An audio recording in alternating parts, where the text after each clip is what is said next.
지혜로운 사람 춘추 전국시대의 사상과 묵자를 바탕으로 그 해답을 찾다. 기원전 400년 중국 대륙은 혼란의 시대였습니다. 춘추 전국시대라 불리는 이 시기, 수많은 나라들이 서로 전쟁을 벌이고 있었습니다. 권력을 위해, 영토를 위해, 그리고 때로는 단지 자신의 힘을 과시하기 위해 수많은 사람들이 목숨을 잃었습니다. 이런 혼란 속에서 한 남자가 있었습니다. 그의 이름은 묵적, 우리가 알고 있는 묵자입니다. 그는 당시 가장 영향력 있던 유가 사상을 배웠지만 곧 그 한계를 느꼈습니다. 유가는 예의와 질서를 강조했지만 묵자가 보기에 그것은 귀족들만을 위한 사상이었습니다. 평범한 백성들의 고통은 외면한 채 화려한 의식과 형식에만 집착하는 모습이 그의 눈에는 위선으로 보였습니다. 어느 날 묵자는 한 마을을 지나가다 두 사람의 대화를 듣게 됩니다. 한 사람은 화려한 옷을 입고 자신이 얼마나 많은 책을 읽었는지, 얼마나 많은 지식을 가졌는지 자랑하고 있었습니다. 그는 주변 사람들에게 조언을 늘어놓으며 자신을 현자처럼 포장했습니다. 하지만 묵자의 눈에는 그의 말이 공허하게 들렸습니다. 실제 삶에서는 아무것도 실천하지 않으면서 단지 말로만 지혜를 흉내내는 사람이었습니다. 반면 그 옆에는 초라한 옷을 입은 한 노인이 조용히 앉아 있었습니다. 그는 많은 말을 하지 않았습니다. 하지만 가끔 던지는 그의 한마디는 깊은 울림이 있었습니다. 그는 자신의 지혜를 자랑하지 않았지만 그의 행동 하나하나에서 진정한 지혜가 묻어났습니다. 어려운 사람을 보면 먼저 다가가 도왔고 다툼이 있으면 조용히 중재했습니다. 묵자는 이 광경을 보며 깊은 생각에 잠겼습니다. 진정한 지혜와 가짜 지혜의 차이는 무엇일까? 왜 어떤 사람들은 지혜로운 척하는데 그치고 어떤 사람들은 진정으로 지혜로운 삶을 사는 걸까? 오늘 우리는 묵자의 사상을 통해 이 질문에 대한 답을 찾아가려 합니다. 그리고 그 과정에서 우리 자신의 인간관계를 돌아보고 어떻게 하면 더 나은 관계를 형성할 수 있는지 함께 탐구해 보겠습니다. 제1부 지혜로운 척하는 자들의 특징. 말만 앞서는 사람들. 묵자가 살던 시대에는 수많은 사상가들이 있었습니다. 제자백가라 불리는 이들은 각자의 이론을 내세우며 세상을 설명하려 했습니다. 하지만 묵자는 이들 중 많은 이가 실제로는 세상을 변화시키는데 관심이 없다는 것을 알아챘습니다. 그들은 단지 자신의 이론이 얼마나 정교한지, 자신의 말솜씨가 얼마나 뛰어난지를 과시하는 데만 관심이 있었습니다. 우리 주변에도 이런 사람들이 있지 않습니까? 회의 시간마다 거창한 이론을 늘어놓지만 정작 실천에는 나서지 않는 사람들. 책에서 읽은 지식을 자랑하며 다른 사람을 가르치려 들지만 정작 자신의 삶에서는 그 지식을 전혀 활용하지 못하는 사람들. 묵자는 이런 사람들을 언어의 장인이라 불렀습니다. 말은 아름답게 포장하지만 그 안에는 아무런 내용물이 없는 사람들이었습니다. 춘추 전국시대에 공손룡이라는 사람이 있었습니다. 그는 흰말은 말이 아니다라는 유명한 논증으로 알려진 궤변론자였습니다. 그의 논리는 이랬습니다. 말이라는 개념은 형태를 가리키고 흰색이라는 개념은 색깔을 가리킨다. 따라서 흰말은 형태와 색깔을 동시에 가리키므로 단순히 형태만을 가리키는 말과는 다르다. 이 논리는 표면적으로는 매우 정교해 보였습니다. 많은 사람들이 그의 논리에 감탄했습니다. 하지만 묵자는 이런 논리를 일축했습니다. 그렇다면 당신에게 흰 말을 가져오라고 하면 검은 말을 가져와도 되는가? 공손룡의 논리대로라면 흰 말은 말이 아니므로 말을 요구했을 때 흰 말을 가져올 필요가 없어야 합니다. 하지만 실제 삶에서는 누구도 그렇게 하지 않습니다. 묵자는 이를 통해 실용성 없는 지식은 공허한 말장난에 불과하다는 것을 보여주었습니다. 지혜로운 척하는 사람들의 첫 번째 특징은 바로 이것입니다. 그들은 실천과 동떨어진 이론에 집착합니다. 그들에게 중요한 것은 자신이 얼마나 똑똑해 보이는가이지 자신의 지식이 실제로 누군가에게 도움이 되는가가 아닙니다. 그들의 말은 화려하지만 그 말들이 현실에서 어떤 변화를 만들어내는지는 관심받깁니다. 자기 과시에 몰두하는 사람들. 묵자는 또 다른 유형의 사람들도 관찰했습니다. 바로 끊임없이 자신을 과시하는 사람들이었습니다. 이들은 자신이 한 일, 자신이 만난 사람, 자신이 가진 것들을 끊임없이 이야기했습니다. 그리고 은근히 다른 사람들과 자신을 비교하며 우월감을 드러냈습니다. 당시 귀족 사회에서는 성대한 장례식을 치르는 것이 효도의 상징으로 여겨졌습니다. 부모가 돌아가시면 3년상을 치르고 값비싼 관을 준비하고 많은 부장품을 함께 묻었습니다. 어떤 이들은 집안의 전 재산을 장례식에 쏟아붓기도 했습니다. 그리고 이것을 자랑스럽게 여겼습니다. 나는 부모님께 이렇게 성대한 장례를 치러드렸다라고 말하며 자신의 효심을 증명하려 했습니다. 하지만 묵자는 이런 모습을 날카롭게 비판했습니다. 부모님이 살아계실 때는 제대로 모시지 않으면서 돌아가신 후에 성대한 장례를 치르는 것이 무슨 의미가 있는가? 그것은 죽은 자를 위한 것이 아니라 살아있는 자신의 체면을 위한 것이다. 묵자는 이를 후장이라 부르며 반대했습니다. 진정한 효도는 부모님이 살아계실 때 최선을 다해 모시는 것이지 돌아가신 후에 과시하듯 재산을 낭비하는 것이 아니라고 주장했습니다. 이것은 오늘날에도 똑같이 적용됩니다. SNS에 자신의 성공을 끊임없이 올리는 사람들, 자신이 만난 유명인과의 사진을 자랑하는 사람들, 자신의 재산을 과시하는 사람들. 이들은 겉으로는 자신이 성취한 것들을 공유한다고 말하지만 실제로는 다른 사람들로부터 인정과 부러움을 얻으려는 것입니다. 묵자는 이런 행동의 근본 원인을 별이라는 개념으로 설명했습니다. 별은 차별, 구별을 의미합니다. 사람들은 자신을 다른 사람과 구별하려는 욕구를 가지고 있습니다. 그리고 이 욕구가 지나치면 자신이 남보다 우월하다는 것을 증명하려는 강박으로 이어집니다. 지혜로운 척하는 사람들은 바로 이 강박에 사로잡힌 사람들입니다. 타인의 단점에만 주목하는 사람들. 세 번째 특징은 더욱 교묘합니다. 지혜로운 척하는 사람들은 다른 사람의 단점을 지적하면서 자신의 지혜를 드러내려 합니다. 그들은 마치 세상을 꿰뚫어보는 현자처럼 행동하며 다른 사람들의 실수와 약점을 날카롭게 비판합니다. 묵자 시대에 한 유가 학자가 있었습니다.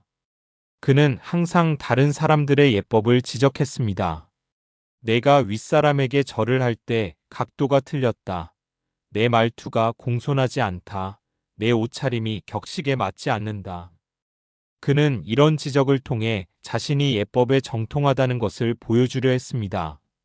하지만 정작 그 자신은 이웃이 굶주리는데도 음식을 나누지 않았고 약한 사람이 괴롭힘을 당해도 방관했습니다.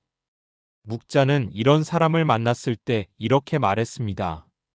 당신은 사람의 옷매무새는 바로잡을 줄 알면서 왜 사람의 배고픔은 바로잡을 줄 모르는가? 당신은 말의 높낮이는 따지면서 왜 마음의 고통은 따지지 않는가? 이 말은 형식에만 집착하고 본질을 놓치는 사람들에 대한 날카로운 비판이었습니다. 타인의 단점을 지적하는 것이 나쁜 것은 아닙니다. 때로는 친구의 실수를 솔직하게 말해주는 것이 진정한 우정입니다. 하지만 여기에는 중요한 차이가 있습니다. 진정으로 지혜로운 사람은 상대방을 돕기 위해 단점을 지적합니다. 반면 지혜로운 척하는 사람은 자신의 우월함을 드러내기 위해 단점을 지적합니다. 이 차이는 그들의 태도에서 드러납니다. 진정으로 지혜로운 사람은 상대방의 단점을 지적할 때 겸손하고 조심스럽습니다. 자신도 완벽하지 않다는 것을 알기 때문입니다. 하지만 지혜로운 척하는 사람은 마치 심판자처럼 군림하며 자신은 그런 잘못을 절대 하지 않는다는 듯이 행동합니다. 상황에 따라 말을 바꾸는 사람들. 네 번째 특징은 가장 위험합니다. 지혜로운 척하는 사람들은 자신의 이익에 따라 말을 바꿉니다. 그들에게 진리는 없습니다. 오직 상황에 따른 편의만 있을 뿐입니다. 전국시대에 종행가라 불리는 사람들이 있었습니다. 이들은 각 나라를 돌아다니며 외교 전략을 제시했습니다. 그런데 놀라운 것은 같은 사람이 어떤 나라에서는 어라는 전략을 최선이라고 주장하다가 다른 나라에서는 정반대인 B라는 전략을 최선이라고 주장했다는 것입니다. 그들의 목적은 진리를 찾는 것이 아니라 자신을 고용할 나라를 찾는 것이었습니다. 가장 유명한 사례는 장이라는 사람입니다.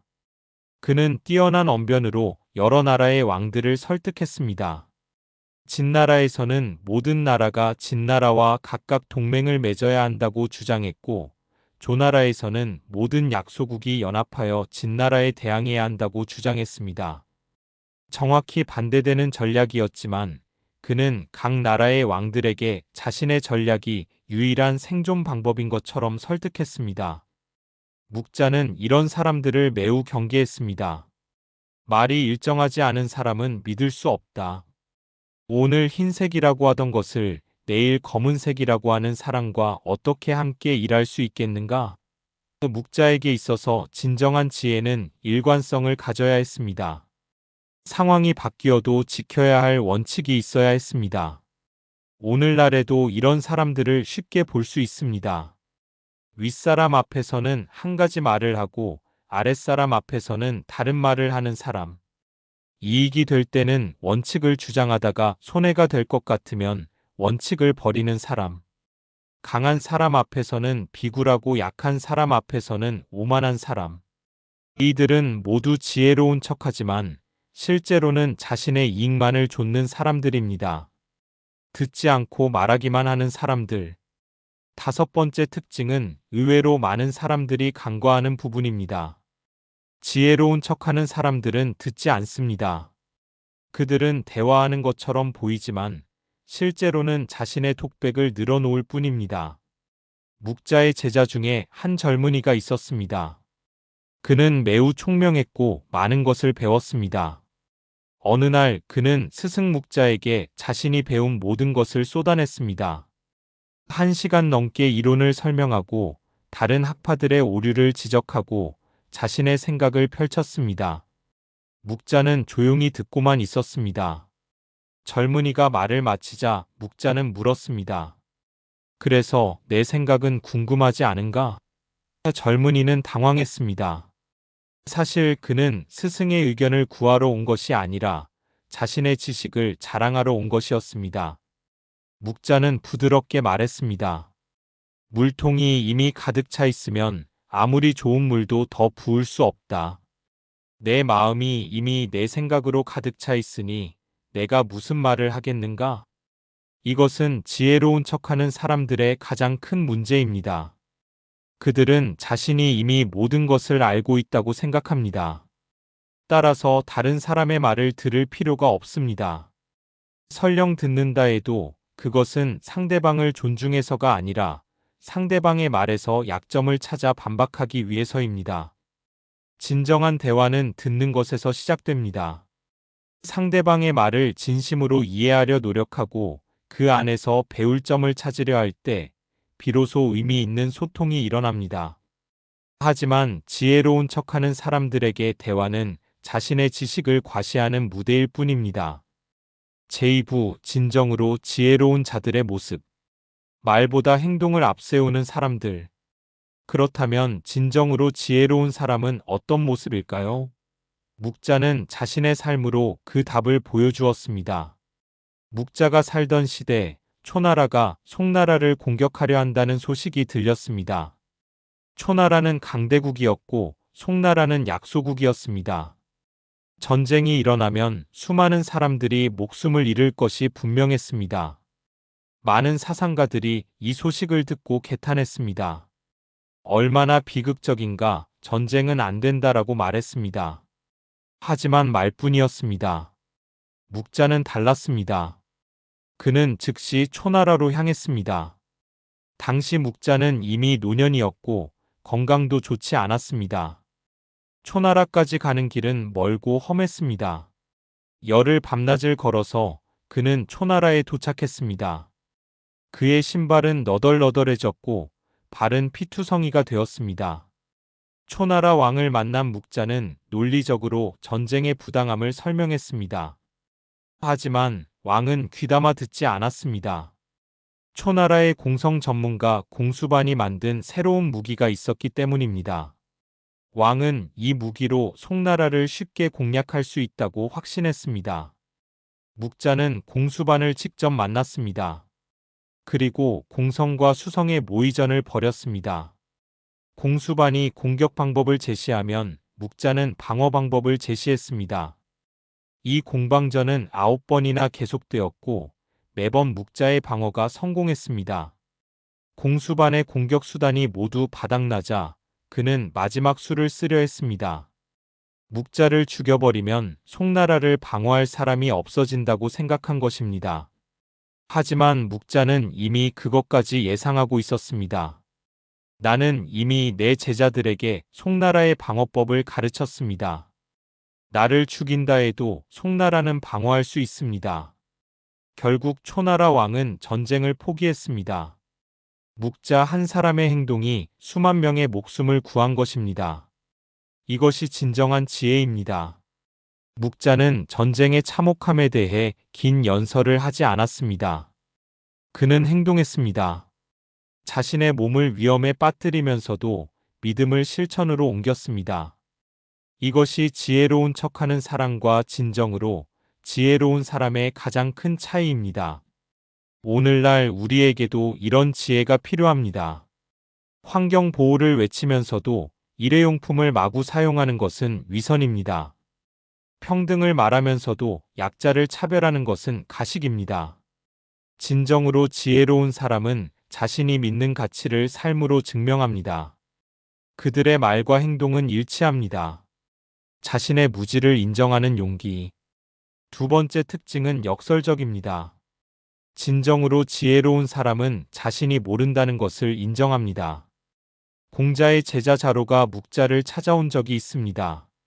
자로는 용감하고 자신감 넘치는 사람이었습니다. 그는 묵자에게 물었습니다.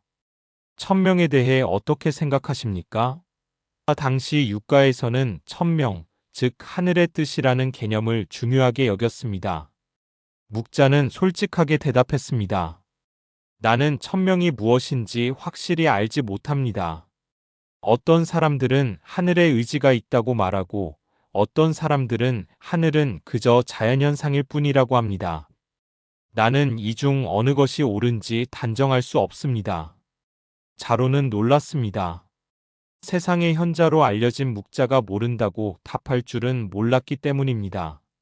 하지만 묵자는 이어서 말했습니다. 그러나 나는 한 가지는 확실히 압니다. 사람들이 서로 사랑하고 이롭게 하는 것이 좋은 일이라는 것입니다. 이것은 하늘의 뜻이 무엇이든 상관없이 옳은 일입니다. 묵자는 자신이 알 수 없는 것에 대해서는 솔직하게 무지를 인정했지만 자신이 확신하는 것에 대해서는 명확했습니다. 이것은 중요한 교훈입니다. 지혜로운 척하는 사람들은 모든 것에 대해 답을 가진 척합니다. 그들은 확실하지 않은 것도 확실한 것처럼 말합니다. 왜냐하면 모른다고 말하는 순간 자신의 권위가 떨어질 것을 두려워하기 때문입니다. 하지만 진정으로 지혜로운 사람은 다릅니다. 그들은 자신의 한계를 압니다.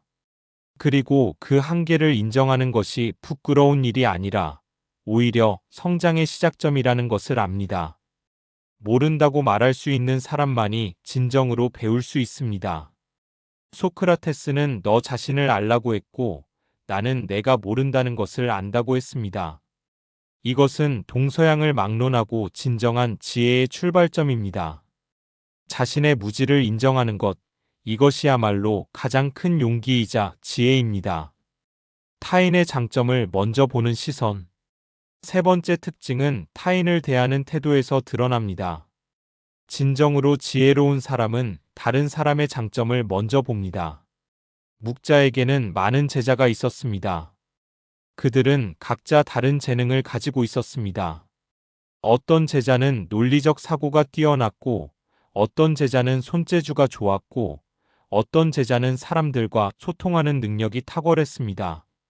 묵자는 각 제자의 장점을 정확히 파악하고 그에 맞는 역할을 부여했습니다. 한 번은 다른 학파의 학자가 묵자를 찾아와 비난했습니다. 당신의 제자들은 형편없습니다. 저 사람은 말이 어눌하고 저 사람은 글씨를 제대로 쓰지도 못합니다. 묵자는 웃으며 대답했습니다. 당신은 그들의 부족함만 보았군요. 하지만 나는 그들의 가능성을 봅니다. 말이 어눌한 그 제자는 행동으로 가르침을 실천합니다. 글씨를 못 쓰는 그 제자는 손으로 유용한 도구를 만들어냅니다. 각자의 장점이 다를 뿐입니다. 이것은 묵자 사상의 핵심인 겸해와 연결됩니다. 겸해는 차별 없는 사랑을 의미합니다. 묵자는 사람들이 자기 가족만을 사랑하고 자기 나라만을 위하기 때문에 전쟁과 갈등이 일어난다고 보았습니다. 만약 모든 사람을 차별 없이 사랑한다면 전쟁도 범죄도 사라질 것이라고 믿었습니다. 하지만 겸해는 단순히 모든 사람을 똑같이 대하라는 의미가 아닙니다. 오히려 각 사람의 고유한 가치를 인정하고 존중하라는 의미입니다. 진정으로 지혜로운 사람은 다른 사람과 자신을 비교하지 않습니다. 각자가 다른 역할을 가지고 있으며 그 역할 모두가 중요하다는 것을 알기 때문입니다. 오늘날 우리 사회는 지나치게 비교에 집착합니다. 누가 더 성공했는지, 누가 더 뛰어난지를 따지는데 열중합니다. 하지만 이런 비교는 결국 우리 모두를 불행하게 만듭니다. 진정으로 지혜로운 사람은 각 사람의 고유한 가치를 인정하고 그 안에서 배울 점을 찾습니다. 경청하고 배우는 자세. 네 번째 특징은 소통 방식에서 나타납니다. 진정으로 지혜로운 사람은 말하기보다 듣기를 우선합니다. 묵자는 여러 나라를 여행하며 다양한 사람들을 만났습니다. 그는 귀족뿐만 아니라 농부, 상인, 장인들과도 대화했습니다. 그리고 그들의 이야기를 주의 깊게 들었습니다. 한 번은 한 노농부와 오랜 시간 대화를 나누었습니다. 제자들은 이해할 수 없었습니다. 스승님, 그 농부는 글도 모르는 사람인데 무슨 배울 것이 있습니까?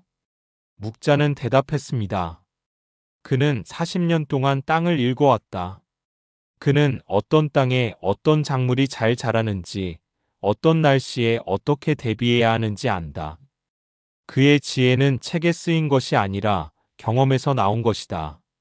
이것이야말로 살아있는 지식이다. 묵자는 모든 사람에게서 배울 점이 있다고 믿었습니다. 이것은 매우 혁명적인 생각이었습니다. 당시 사회에서는 신분에 따라 사람의 가치가 결정되었습니다. 귀족은 존경받고 평민은 무시당했습니다. 하지만 묵자는 이런 차별을 거부했습니다. 그에게 중요한 것은 신분이 아니라 그 사람이 가진 경험과 지혜였습니다. 진정으로 지혜로운 사람은 선입견 없이 듣습니다. 상대방의 나이, 지위, 배경과 상관없이 그들의 말에 귀 기울입니다. 그들은 자신이 모든 것을 안다고 착각하지 않습니다. 오히려 누구에게서든 배울 수 있다는 열린 마음을 가지고 있습니다. 현대 사회에서도 이것은 중요한 덕목입니다. 우리는 종종 자신의 분야나 입장에 갇혀 다른 관점을 무시합니다. 하지만 진정한 지혜는 다양한 목소리를 듣고 그 안에서 진리를 발견하는 데서 나옵니다. 경청은 단순히 예의가 아니라 배움의 통로입니다. 일관된 원칙을 지키는 삶. 다섯 번째 특징은 삶의 일관성입니다. 진정으로 지혜로운 사람은 상황에 따라 원칙을 바꾸지 않습니다. 묵자의 삶은 그의 사상과 완벽하게 일치했습니다. 그는 검소함을 가르쳤고 자신도 검소하게 살았습니다. 그는 겸해를 가르쳤고 자신도 모든 사람을 차별 없이 대했습니다. 그는 비공을 가르쳤고 자신도 침략 전쟁을 막기 위해 헌신했습니다. 한 번은 제나라의 왕이 묵자에게 큰 영토를 봉토로 주겠다고 제안했습니다. 당시 지식인들에게 이것은 꿈 같은 기회였습니다. 토지와 세금 수입을 보장받으면 평생 편안하게 살 수 있었습니다. 하지만 묵자는 거절했습니다. 그는 말했습니다. 나는 재물을 위해 가르침을 펴는 것이 아닙니다. 만약 제가 이것을 받는다면 제 가르침도 재물에 팔리는 것입니다. 이 일화는 묵자의 일관성을 보여줍니다. 그는 평생 물질적 욕심을 경계했습니다. 그리고 실제로 그는 가난하게 살았습니다. 그의 옷은 누더기였고 음식은 검소했습니다. 하지만 그는 전혀 불평하지 않았습니다. 왜냐하면 그의 목적은 편안한 삶이 아니라 옳은 삶이었기 때문입니다. 진정으로 지혜로운 사람에게 원칙은 협상 대상이 아닙니다. 이익이 되든 손해가 되든 편하든 불편하든 그들은 자신이 옳다고 믿는 것을 지킵니다. 이것이 그들을 신뢰할 수 있게 만듭니다.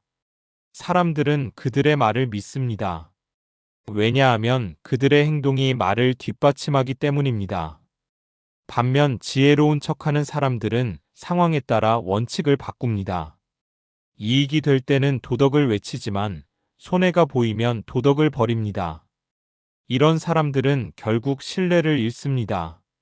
처음에는 그들의 말재주에 속을 수 있지만 시간이 지나면 그들의 진짜 모습이 드러나기 마련입니다. 제3부 겸손이 필요한 이유. 교만은 성장을 막는다. 묵자는 왜 사람들이 지혜로운 척하게 되는지 깊이 고민했습니다. 그리고 그 근본 원인을 교만에서 찾았습니다. 교만한 사람은 자신이 이미 충분히 알고 있다고 생각합니다. 따라서 더 이상 배울 필요를 느끼지 못합니다. 묵자의 제자 중에 재능이 뛰어난 한 청년이 있었습니다. 그는 어려서부터 총명했고 배우는 속도가 빨랐습니다. 다른 제자들이 10번을 들어야 이해할 것을 그는 한 번에 이해했습니다. 자연스럽게 그는 자만심을 갖게 되었습니다. 어느 날 묵자가 그에게 물었습니다. 내가 배운 것을 실제로 적용해 본 적이 있는가? 청년은 당황했습니다. 사실 그는 이론만 배웠을 뿐 실천해 본 적이 없었습니다. 묵자는 계속 물었습니다. 내가 아는 지식으로 누군가를 도와본 적이 있는가? 어려운 문제를 해결해 본 적이 있는가? 청년은 대답할 수 없었습니다. 묵자는 부드럽게 말했습니다. 지식은 머리에 쌓는 것이 아니라 삶에 적용하는 것이다. 내가 많이 안다고 생각하는 순간 너는 배움을 멈춘다. 그리고 배움을 멈추는 순간 너는 퇴보하기 시작한다. 이 말은 청년에게 큰 깨달음을 주었습니다. 그 후 그는 태도를 바꾸어 겸손하게 배우고 실천하는 사람이 되었습니다. 교만은 성장의 가장 큰 적입니다. 교만한 사람은 자신의 부족함을 보지 못합니다. 자신이 완벽하다고 착각합니다. 따라서 피드백을 받아들이지 않고 비판을 무시하고 다른 사람의 조언을 거부합니다. 결국 그들은 같은 자리에 머물거나 오히려 뒤처지게 됩니다. 반면 겸손한 사람은 항상 배울 것이 더 있다고 생각합니다. 그들은 자신의 한계를 인정하고 부족한 부분을 채우려 노력합니다. 그들은 비판을 성장의 기회로 받아들이고 실수를 배움의 과정으로 여깁니다. 이런 태도가 그들을 계속 발전하게 만듭니다. 겸손은 관계를 풍요롭게 한다. 두 번째 이유는 인간관계와 관련이 있습니다. 겸손한 사람은 다른 사람들과 더 좋은 관계를 맺습니다. 묵자는 교리라는 개념을 강조했습니다. 교리는 서로 이롭게 한다는 의미입니다. 그는 사람들이 서로 이익을 주고받을 때 사회가 발전한다고 믿었습니다.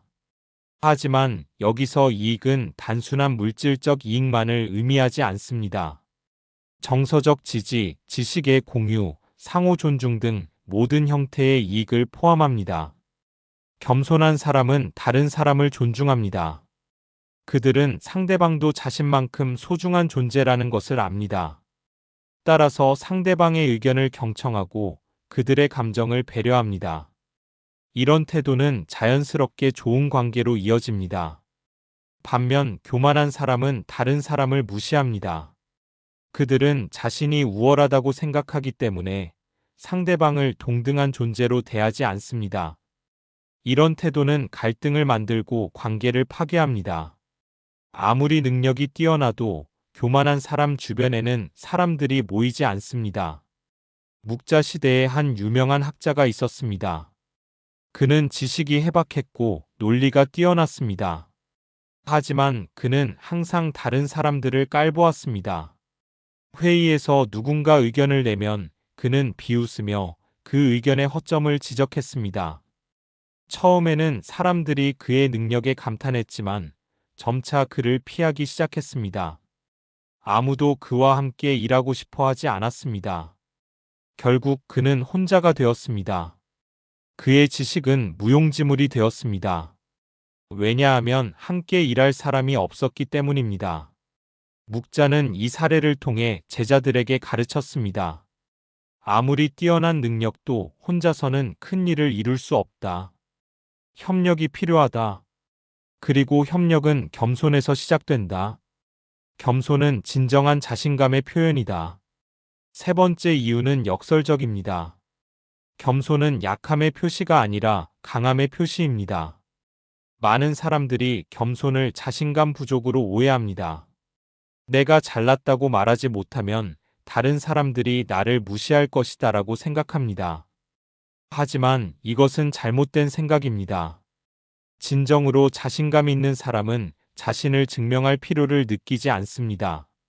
묵자는 이렇게 말했습니다. 큰 나무는 자신이 크다고 외치지 않는다. 그저 그곳에 서 있을 뿐이다. 하지만 모든 사람이 그 나무의 크기를 안다. 진정한 가치는 저절로 드러난다.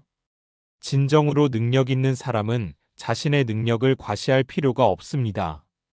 그들의 실력은 행동으로 증명됩니다. 오히려 자신을 과도하게 자랑하는 사람들은 내적으로 불안합니다. 그들은 다른 사람들의 인정을 받지 못할까 두려워합니다. 그래서 끊임없이 자신을 증명하려 합니다. 하지만 이런 행동은 오히려 그들의 불안을 드러낼 뿐입니다. 진정한 자신감은 자기 수용에서 나옵니다. 자신의 장점과 단점을 있는 그대로 받아들이는 것입니다. 장점은 감사히 여기고 단점은 개선하려 노력하는 것입니다. 이런 태도를 가진 사람은 자신을 과대평가할 필요도 다른 사람과 비교할 필요도 느끼지 않습니다. 묵자 자신이 이런 태도의 모범을 보였습니다. 그는 당대 최고의 사상가 중 한 명이었지만 스스로를 천한 사람이라고 불렀습니다. 이것은 자기 비하가 아니라 신분이나 지위가 중요하지 않다는 그의 철학을 보여주는 것이었습니다. 그는 자신의 가치를 남들의 평가에서 찾지 않았습니다. 오직 자신이 옳다고 믿는 바를 실천하는 데서 찾았습니다. 겸손은 공동체를 강하게 만든다. 네 번째 이유는 사회적 차원입니다. 겸손한 사람들이 많은 공동체는 더 강하고 건강합니다. 묵자는 당시 사회의 가장 큰 문제가 차별적 사랑이라고 보았습니다. 사람들은 자기 가족, 자기 나라만을 사랑했습니다. 그리고 자기 집단이 다른 집단보다 우월하다고 생각했습니다. 이것이 갈등과 전쟁의 원인이었습니다. 묵자는 이에 대한 해결책으로 겸해를 제시했습니다. 모든 사람을 차별 없이 사랑하라는 것입니다. 하지만 겸해는 단순한 박애주의가 아닙니다. 그것은 모든 사람이 평등한 가치를 가진다는 인식에서 출발합니다. 그리고 이 인식은 겸손에서 나옵니다. 겸손한 사람은 자신의 집단만이 옳다고 주장하지 않습니다. 다른 집단도 나름의 가치와 관점을 가지고 있다는 것을 인정합니다. 이런 태도는 대화와 협력의 가능성을 열어줍니다. 반면 교만한 집단은 다른 집단을 무시하고 배척합니다. 이것은 결국 갈등으로 이어집니다. 묵자의 제자들은 여러 나라에 흩어져 있었습니다.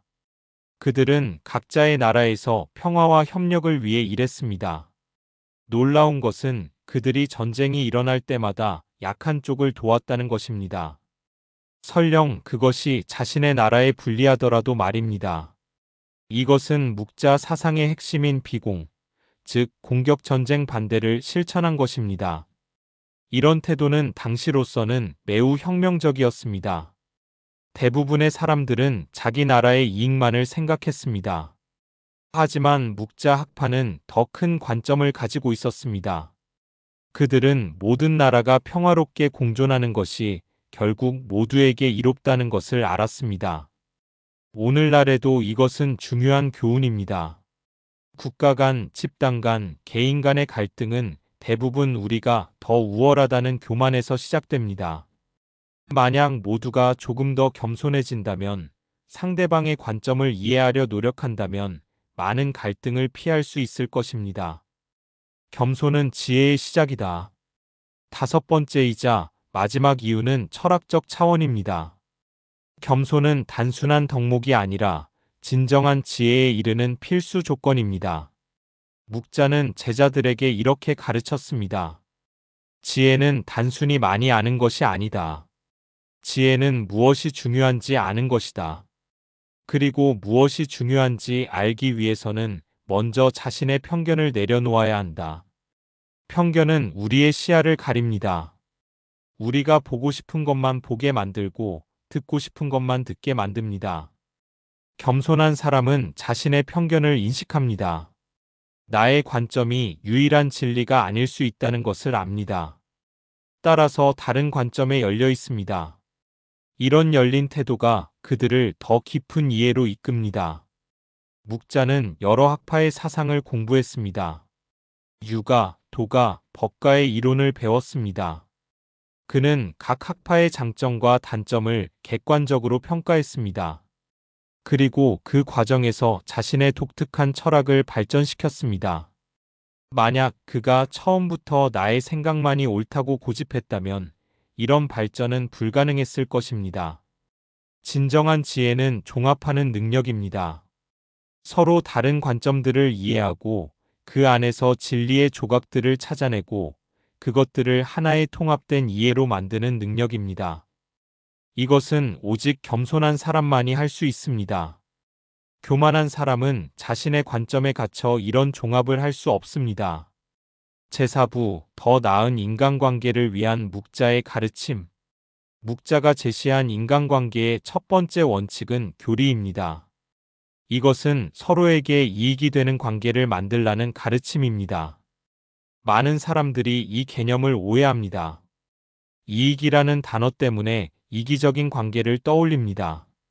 하지만 묵자가 말한 교리는 그런 의미가 아닙니다. 그것은 윈윈, 즉 서로가 함께 성장하고 번영하는 관계를 의미합니다. 묵자는 이렇게 설명했습니다. 내가 다른 사람을 이롭게 하면 그 사람도 나를 이롭게 한다. 이것이 자연스러운 순환이다. 반대로 내가 다른 사람에게 해를 끼치면 그 사람도 나에게 해를 끼친다. 이것도 자연스러운 순환이다. 따라서 가장 현명한 것은 다른 사람을 이롭게 하는 것입니다. 하지만 여기서 중요한 점이 있습니다. 묵자는 단순히 나에게 이익이 돌아오니까 다른 사람을 돕는 것이 아니라 진정으로 상대방의 이익을 생각하라고 가르쳤습니다. 이것은 미묘하지만 중요한 차이입니다. 예를 들어 봅시다. 어라는 사람이 B를 도왔습니다. 만약 어가 나중에 B가 나를 도와줄 것을 기대하며 도왔다면 그것은 계산적인 행동입니다. 하지만 어가 B의 어려움을 진심으로 걱정하며 도왔다면 그것은 진정한 교리입니다. 이 차이는 관계의 질을 완전히 바꿉니다. 계산적인 관계는 언제나 불안합니다. 내가 이만큼 했는데 상대방은 그만큼 해주지 않는다는 불만이 생깁니다. 하지만 진정한 교리에 기반한 관계는 편안합니다. 주고받음을 세세하게 계산하지 않아도 자연스럽게 균형이 맞춰집니다. 묵자 자신이 이를 실천했습니다. 그는 수많은 사람들을 도왔지만 대가를 요구하지 않았습니다. 송나라를 구했을 때도 송나라로부터 어떤 보상도 받지 않았습니다. 그는 단지 무고한 사람들이 전쟁으로 고통받는 것을 막고 싶었을 뿐입니다. 오늘날 우리의 관계를 돌아봅시다. 우리는 친구를, 동료를, 가족을 진정으로 그들의 행복을 위해 대하고 있습니까? 아니면 그들이 나에게 어떤 이익을 줄 수 있는지를 계산하며 대하고 있습니까? 진정한 교리는 전자입니다. 상대방의 행복을 진심으로 바라고 그들을 위해 최선을 다하는 것입니다. 두 번째 원칙은 겸해입니다. 이것은 묵자 사상의 핵심이자 가장 논란이 많았던 개념입니다. 겸해는 모든 사람을 차별 없이 사랑하라는 가르침입니다. 가족이든 타인이든 같은 나라 사람이든 다른 나라 사람이든 친구든 적이든 구별하지 말라는 것입니다. 이것은 당시로서는 매우 급진적인 사상이었습니다. 유가의 맹자는 이 개념을 강하게 비판했습니다. 사람이 어떻게 자기 부모와 남의 부모를 똑같이 사랑할 수 있는가? 이것은 인간의 본성에 어긋난다. 맹자는 차등적 사랑, 즉 가까운 사람을 더 사랑하는 것이 자연스럽다고 주장했습니다. 하지만 묵자는 반박했습니다. 가족을 더 사랑하는 것은 자연스럽다. 나도 그것을 부정하지 않는다. 하지만 그것이 남의 가족을 무시해도 된다는 의미는 아니다. 묵자가 말한 겸해는 가족 사랑을 포기하라는 것이 아니었습니다. 그 사랑을 확장하라는 것이었습니다. 묵자는 구체적인 예를 들었습니다. 당신이 전쟁터에 나가야 한다면 당신의 가족을 누구에게 맡기겠는가? 자기 가족만 사랑하는 사람에게 맡기겠는가? 아니면 모든 사람을 사랑하는 사람에게 맡기겠는가? 그 답은 명백합니다. 겸해를 실천하는 사람에게 맡기는 것이 더 안전합니다. 왜냐하면 그 사람은 남의 가족도 자기 가족처럼 돌볼 것이기 때문입니다. 이것은 매우 실용적인 논리입니다. 묵자는 겸해가 단순한 이상론이 아니라 실제로 모두에게 이익이 되는 원칙임을 보여주었습니다. 만약 모든 사람이 겸해를 실천한다면 누구도 자기 가족이 남에게 피해를 입을까 걱정할 필요가 없습니다. 왜냐하면 모든 사람이 서로의 가족을 돌볼 것이기 때문입니다. 하지만 겸해를 실천하는 것은 쉽지 않습니다. 우리는 본능적으로 가까운 사람들에게 더 애착을 느낍니다. 이것은 자연스러운 감정입니다. 묵자도 이것을 알고 있었습니다. 그래서 그는 겸해를 점진적으로 실천하라고 가르쳤습니다. 첫 단계는 가족 이외의 사람들에게도 공감하는 것입니다.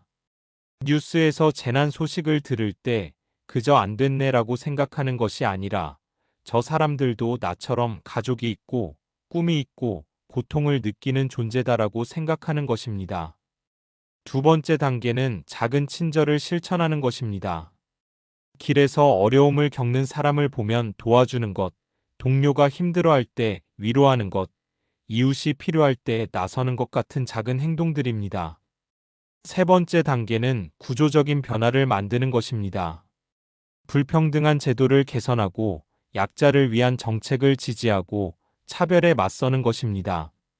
이것은 개인적 차원을 넘어서는 실천입니다. 겸해는 이상적으로 들릴 수 있습니다. 하지만 묵자는 그것이 가능할 뿐만 아니라 필요하다고 믿었습니다.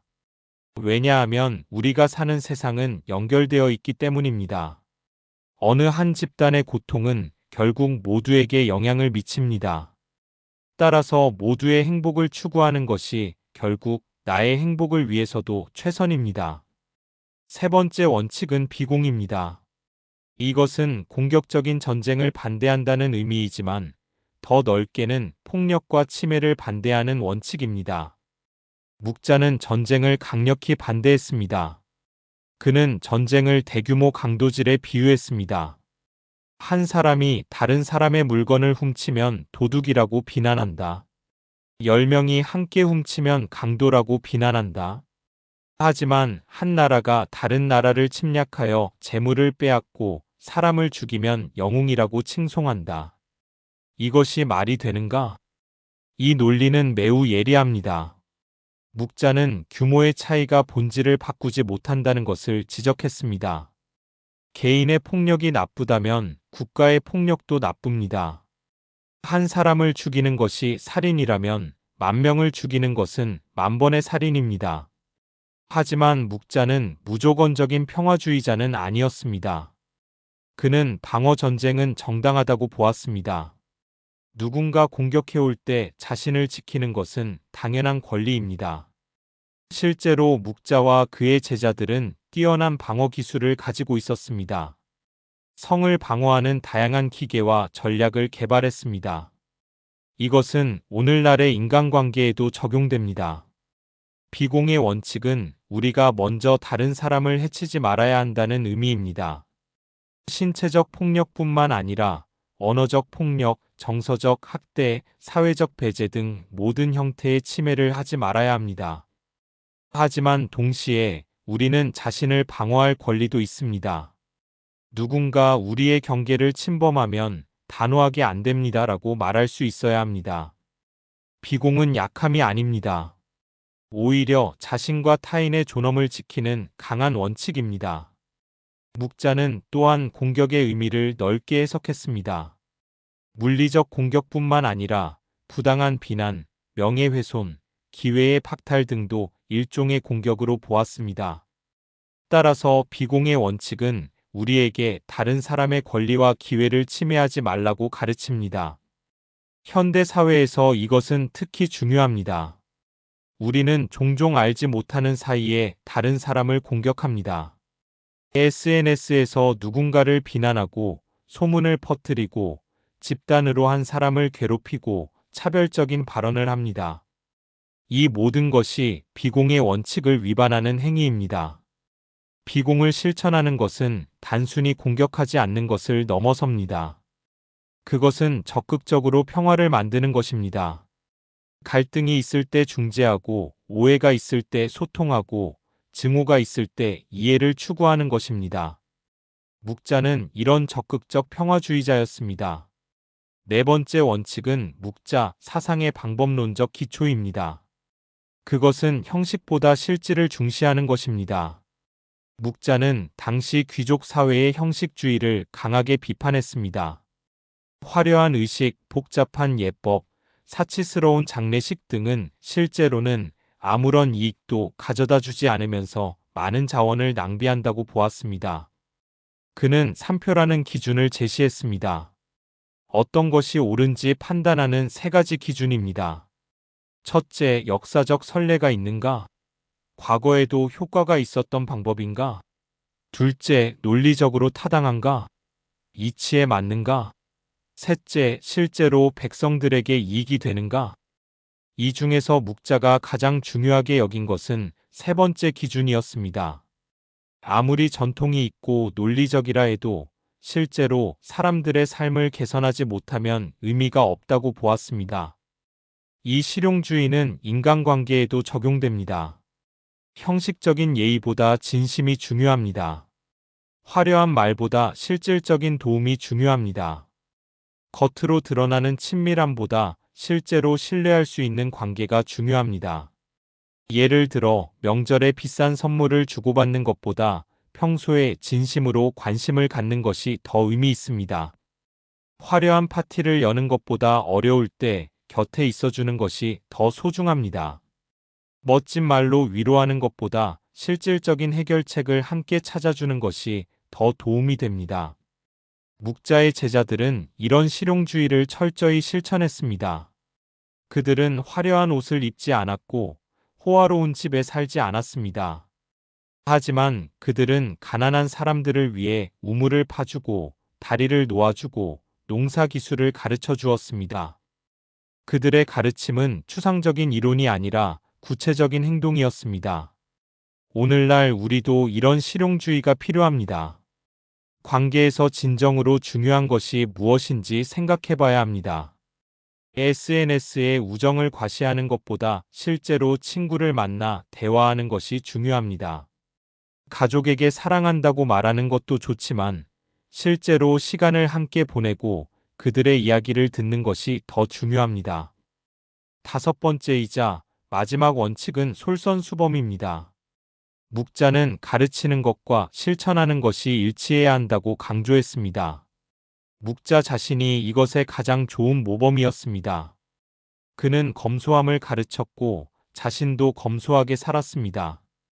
그는 겸해를 가르쳤고 실제로 모든 사람을 차별 없이 대했습니다. 그는 비공을 가르쳤고 전쟁을 막기 위해 자신의 몸을 던졌습니다. 제자들도 마찬가지였습니다. 묵과 학파는 매우 조직화된 집단이었습니다. 그들은 거자라고 불리는 지도자를 중심으로 뭉쳤고 필요하면 목숨까지 바칠 준비가 되어 있었습니다. 이것은 단순한 이론 집단이 아니라 행동하는 집단이었습니다. 한 번은 초나라에서 한 묵가 제자가 부당하게 처형될 위기에 처했습니다. 그는 무고했지만 권력자의 미움을 샀습니다. 이 소식을 듣고 183명의 묵가 제자들이 초나라로 향했습니다. 그들은 초나라 왕에게 말했습니다.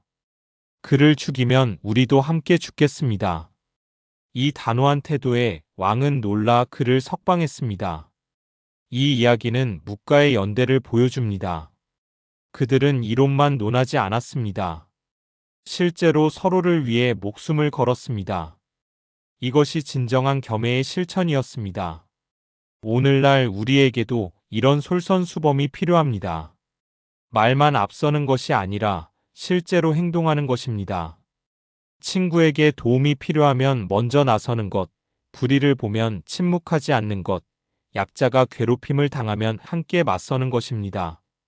솔선수범은 다른 사람에게 영향을 미칩니다.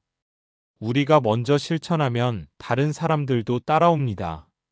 반대로 우리가 말만 하고 행동하지 않으면 다른 사람들도 우리를 신뢰하지 않습니다.